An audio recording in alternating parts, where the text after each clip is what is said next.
ये तीन बातें होती है।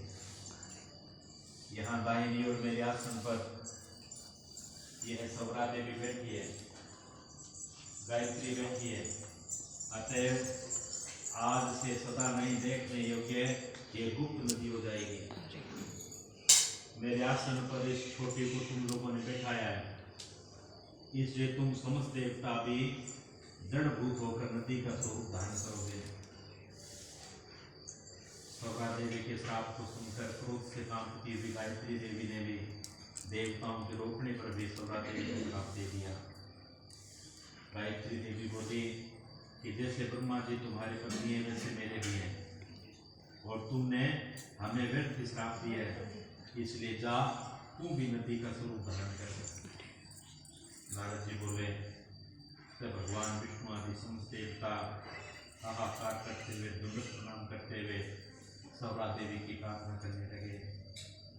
देवता बोले हे देवी, आपने ब्रह्मा जी आदि हम सब देवताओं को श्राप दे दिया कि हम सब जड़भूत होकर नदी का स्वरूप धारण कर ले, लेकिन ऐसा हो जाने पर तीनों लोग नाश को प्राप्त हो जाएंगे, और आपने उसका विचार नहीं किया। अतएव आप दिए के श्राप को वापस लौटा लें। तब सौरा देवी बोली हे देवताओं, यज्ञ के प्रारंभ में जो आपने गणेश जी का पूजन नहीं किया था, इसीलिए मेरे क्रोध से उत्पन्न ये विघ्न उपस्थित हुआ, और मेरा दावा वचन कभी झूठा भी नहीं होगा। तो समस्त अंशों से जड़ीभूत होकर तुम सब देवता नदी का स्वरूप हो जाओगे, और हम दोनों सोचेंगे अपने अपने अंशों से पश्चिम वाहिनी नदी होंगी।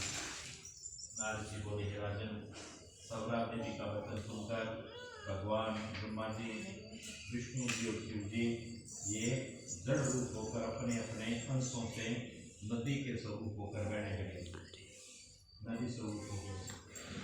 उनमें भगवान विष्णु कृष्णा नदी, महादेव की वेणी नदी और ब्रह्मा जी समुद्री नदी हुए। ये सब अलग अलग होकर बहने लगे। अन्य देवता भी अपने अपने अंशों से उस सनातन पर्वत के शिखर से नदियों का स्वरूप होकर बहने लगे।